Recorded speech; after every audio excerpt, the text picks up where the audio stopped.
Assalamualaikum warahmatullahi wabarakatuh. Di sini saya akan mempresentasikan metode pengeringan bahan pangan menggunakan pengering surya tipe rak. Latar belakang dari makalah ini yaitu, seperti yang kita ketahui, pangan merupakan kebutuhan dasar bagi manusia yang harus dipenuhi setiap saat. Pangan secara umum bersifat mudah rusak karena kadar air yang terkandung di dalamnya sebagai faktor utama penyebab kerusakan pangan itu sendiri.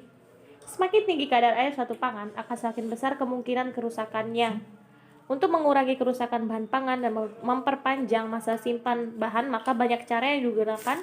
Salah satunya adalah dengan mengurangi kadar air bahan pangan tersebut. Di antara banyak metode yang digunakan, pengeringan tidak diragukan lagi. Pengeringan adalah metode yang paling kuno tetapi masih banyak digunakan saat ini.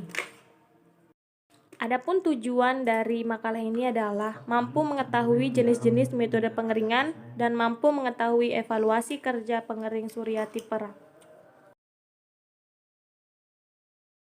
Pengeringan makanan adalah praktik kuno yang telah diadopsi untuk mengawetkan makanan di luar umur simpan alami mereka.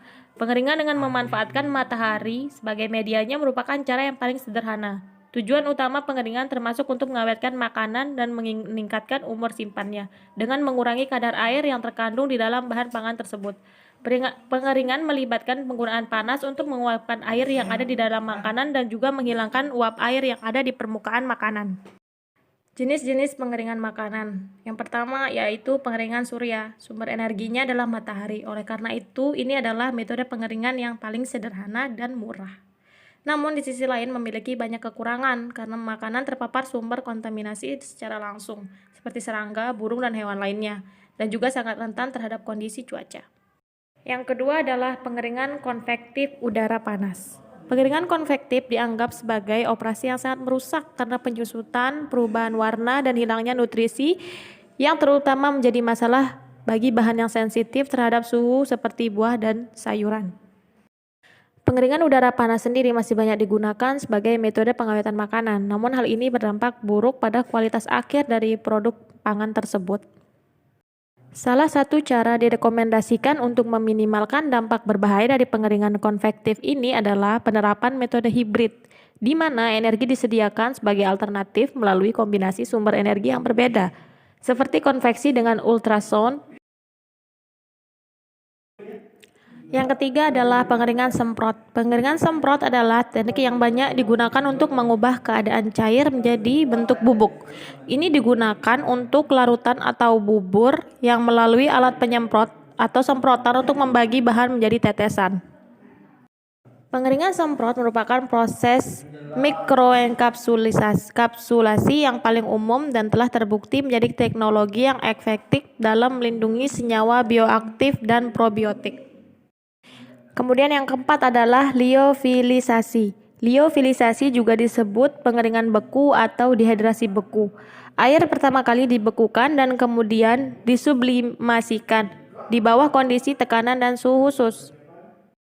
Liofilisasi digunakan dalam industri untuk dehidrasi makanan dengan nilai tinggi dan aroma yang lembut. Contoh jamur, bumbu dan rempah-rempah, jus buah, daging, makanan laut atau makanan lengkap untuk keperluan militer, serta untuk pelestarian budaya mikroba yang digunakan dalam industri makanan. Kemudian adalah pengeringan inframerah. Penerapan radiasi inframerah terutama ditunjukkan pada perlakuan permukaan makanan. Energi radiasi inframerah ditransfer dari elemen pemanasan ke produk. Pemanasan bahan lebih cepat dan seragam tanpa memanaskan udara di sekitarnya dan tekanan, dan karenanya energi digunakan dengan cara yang lebih efisien. Kemudian pengeringan dengan microwave. Pengeringan dengan gelombang mikro merupakan metode yang efisien untuk pemrosesan pasca panen produk pertanian karena efisiensi waktu, konsumsi energi yang rendah, dan kualitas produk yang tinggi.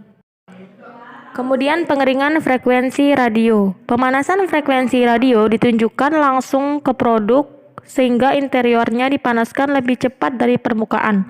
Air dilepaskan tanpa terlalu panas atau dehidrasi pada permukaan. Oleh karena itu dapat digunakan sebagai pelengkap proses pengeringan lainnya.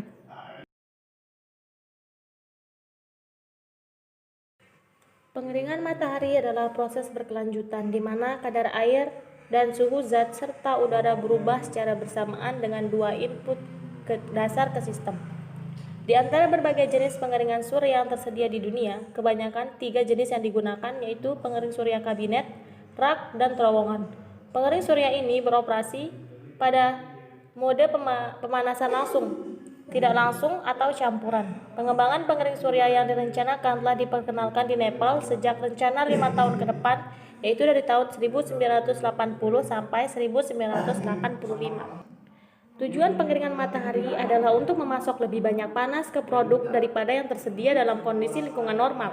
Ini akan menurunkan kadar air kesetimbangan dengan mempercepat penghapusan kelembapan dari produk. Panas disuplai ke produk secara langsung atau oleh udara yang dipanaskan matahari dari kelembapan di dalam produk bergerak dari interior ke permukaan melalui difusi. Kemudian dibawa oleh udara panas yang disuplai oleh konveksi alami atau konveksi paksa. Proses ini berlanjut sampai kadar air kesetimbangan tercapai.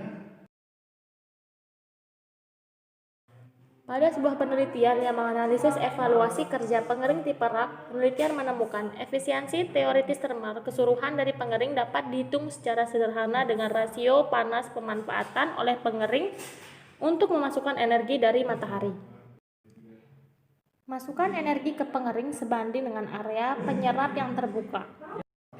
Energi input ini digunakan oleh pengering untuk meningkatkan suhu udara, yaitu kandungan material dan air. Kemudian, dari penelitian ini didapatkan nilai efisiensi eksperimental sebesar 30,14% dari perhitungan. Ketika isolasi matahari tinggi, suhu plat juga tinggi. Sehingga untuk isolasi matahari yang lebih tinggi, kapasitas pengurangan efektif. Efisiensi maksimum yang diperoleh sebesar 30,14% pada percobaan set pertama, sedangkan pada percobaan kedua adalah 27,20%. Hal ini disebabkan karena isolasi matahari yang rendah dan temperatur plat yang rendah. Kesimpulan dari makalah ini yaitu metode pengawetan bahan pangan yang paling banyak dikenal adalah metode pengeringan. Pengeringan makanan adalah praktik kuno yang telah diadopsi untuk mengawetkan makanan di luar umur simpan alami mereka. Pengeringan pada dasarnya adalah proses perpindahan panas dan massa secara bersamaan. Banyak inovasi kemajuan teknologi telah menghasilkan proses pengeringan yang lebih baik, lebih efisien dalam hal energi. Salah satunya adalah pengering surya tipe rak yang memanfaatkan matahari sebagai sumber energinya. Biasanya pengeringan surya tipe rak digunakan oleh keperluan industri skala menengah.